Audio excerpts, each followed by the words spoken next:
Legal notice basically parties के बीच एक formal return communication है।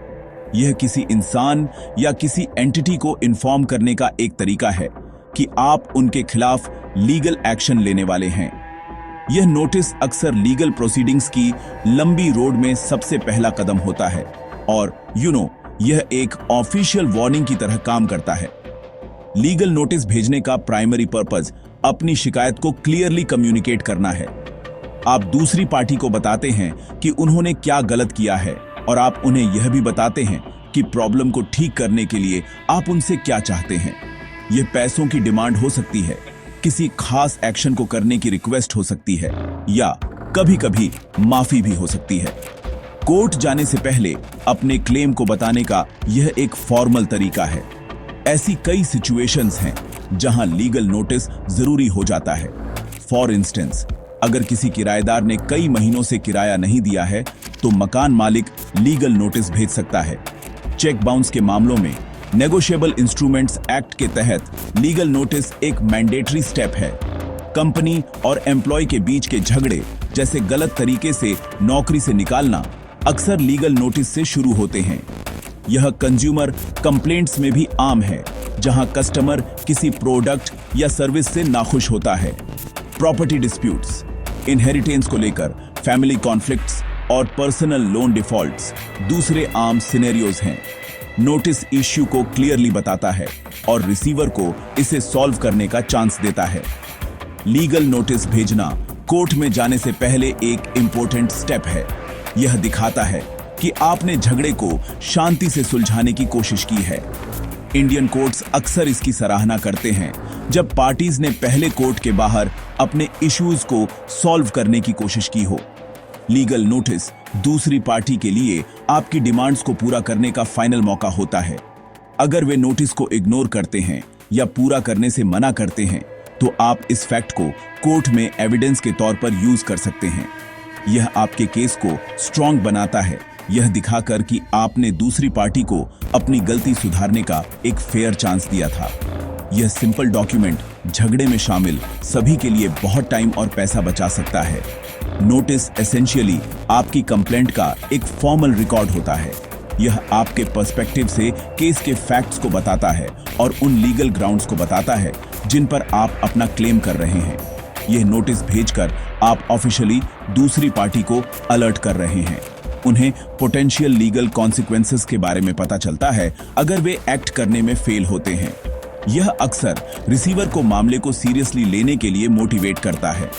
कई झगड़े इस स्टेज पर ही सॉल्व हो जाते हैं, बिना कभी जज के पास जाने की जरूरत पड़े। यह नेगोशिएशन के लिए एक पावरफुल टूल है और सिविल मैटर्स के लिए इंडियन लीगल प्रोसेस का एक फंडामेंटल पार्ट है। लीगल नोटिस भेजने में पहला और सबसे इंपॉर्टेंट स्टेप एक अच्छे वकील से कंसल्ट करना है। हालांकि नोटिस खुद ड्राफ्ट करना पॉसिबल है, ईमानदारी से यह एडवाइजेबल नहीं है। एक वकील के पास जरूरी लीगल नॉलेज और एक्सपर्टीज होती है। वे उन स्पेसिफिक लॉज को समझते हैं जो आपकी सिचुएशन पर अप्लाई होते हैं। एक वकील सटीक लीगल लैंग्वेज का यूज करके नोटिस ड्राफ्ट कर सकता है। यह एंश्योर करता है कि आपके क्लेम्स को क्लियरली और प्रोफेशनली प्रेजेंट किया जाए। एक खराब ड्राफ्ट किया गया नोटिस आपके केस को शुरुआत से ही कमजोर कर सकता है। इसलिए प्रोफेशनल लीगल हेल्प लेना एक वाइज इन्वेस्टमेंट है। यह किसी भी फ्यूचर लीगल एक्शन के लिए एक स्ट्रॉन्ग फाउंडेशन सेट करता है जो आप ले सकते हैं। एक वकील आपको अपनी शिकायतों को सही ढंग से बताने में हेल्प करेगा। वे आपकी स्टोरी को ध्यान से सुनेंगे। वे सभी रेलेवेंट डॉक्यूमेंट्स, डेट्स और डिटेल्स मांगेंगे। इस इंफॉर्मेशन के आधार पर वे एक नैरेटिव बनाएंगे जो एक्यूरेट और लीगली साउंड दोनों हो। वकील यह एंश्योर करता है कि नोटिस में लॉ द्वारा रिक्वायर्ड सभी जरूरी एलिमेंट्स शामिल हों। वे लॉ के उन स्पेसिफिक सेक्शंस का मेंशन करेंगे जिनके तहत आप अपना क्लेम कर रहे हैं। यह आपके नोटिस में वेट और सीरियसनेस ऐड करता है। रिसीवर के पॉजिटिवली रेस्पॉन्ड करने की ज्यादा पॉसिबिलिटी होती है जब वे देखते हैं कि नोटिस एक लीगल प्रोफेशनल द्वारा तैयार किया गया है। वकील एक स्ट्रेटेजिक एडवाइजर के तौर पर भी एक्ट करता है। वे आपको बता सकते हैं कि आपका क्लेम कोर्ट में टिकने के लिए उतना स्ट्रांग है या नहीं। वे आपको बेस्ट कोर्स ऑफ एक्शन पर एडवाइस दे सकते हैं। कभी कभी एक स्ट्रांगली वर्डेड नोटिस इश्यू को सॉल्व करने के लिए काफी होता है। दूसरे समय वकील एक अलग अप्रोच सजेस्ट कर सकता है। वे एंश्योर करेंगे कि नोटिस में की गई डिमांड्स रीजनेबल और लीगली एनफोर्सेबल हों। एक एक्सपीरियंस्ड वकील दूसरी साइड से पोटेंशियल काउंटर आर्गुमेंट्स को पहले से देख सकता है। वे नोटिस को इस तरह से ड्राफ्ट करेंगे जिससे इन रिस्क को कम किया जा सके। यह फोरसाइट इनवैल्यूएबल है और आपको फ्यूचर कॉम्प्लिकेशंस से बचा सकती है। इसके अलावा एक वकील द्वारा ड्राफ्ट किया गया लीगल नोटिस उनके ऑफिशियल लेटर हेड पर भेजा जाता है। यह तुरंत मामले की सीरियसनेस का सिग्नल देता है। नोटिस पर वकील का नाम, रजिस्ट्रेशन नंबर और एड्रेस ऑथेंटिसिटी और अथॉरिटी की एक लेयर ऐड करता है। यह दूसरी पार्टी को दिखाता है कि आप केवल खाली धमकियां नहीं दे रहे हैं। यह इंडिकेट करता है कि आपने पहले ही लीगल काउंसिल ली है और जरूरत पड़ने पर मामले को कोर्ट में ले जाने के लिए तैयार है। यह प्रोफेशनल प्रेजेंटेशन रिसीवर के लिए बहुत इंटिमिडेटिंग हो सकती है। यह अक्सर उन्हें अपनी लीगल एडवाइस लेने और झगड़े को जल्दी सेटल करने की कोशिश करने के लिए प्रॉम्प्ट करता है। एक लीगल नोटिस इफेक्टिव होने के लिए एक स्पेसिफिक फॉर्मेट को फॉलो करना चाहिए।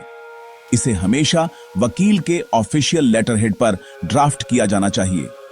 नोटिस भेजने वाले व्यक्ति का नाम, डिस्क्रिप्शन और एड्रेस से शुरू होना चाहिए।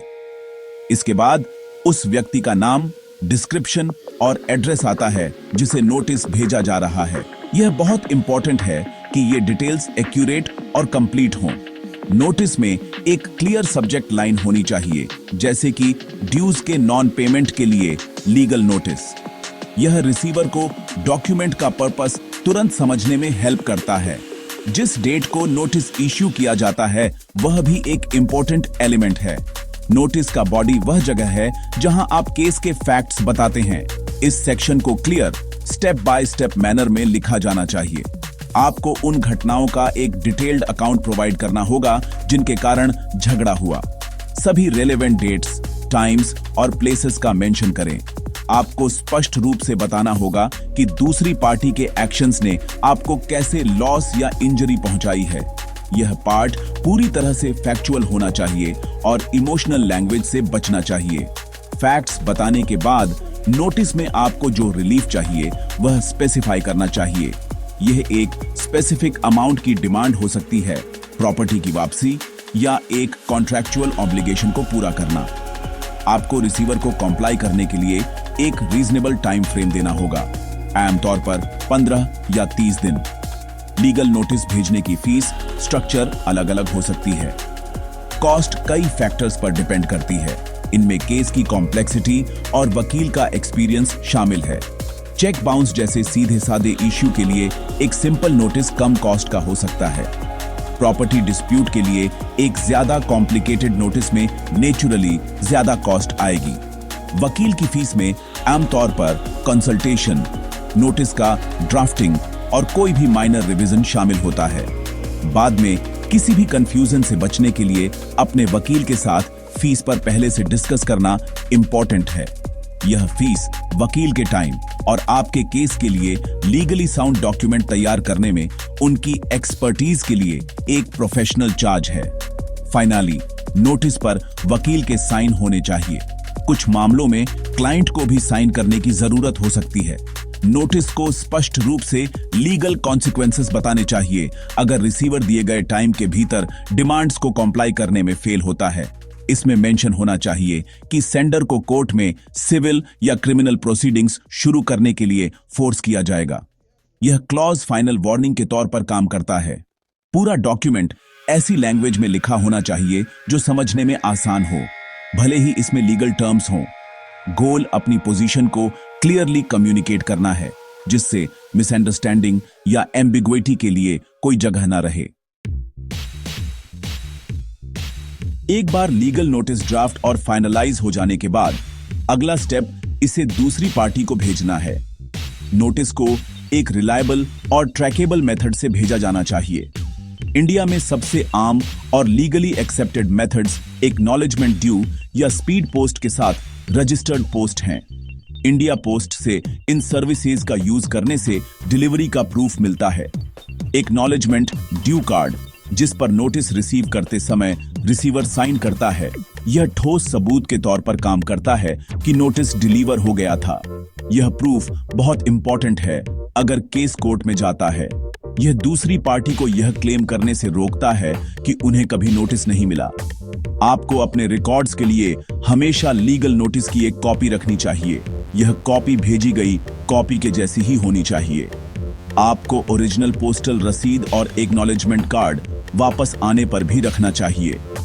ये डॉक्यूमेंट्स मिलकर आपके कम्युनिकेशन का एक कंप्लीट रिकॉर्ड बनाते हैं। आपका वकील भी अपनी फाइल्स में एक कॉपी रखेगा।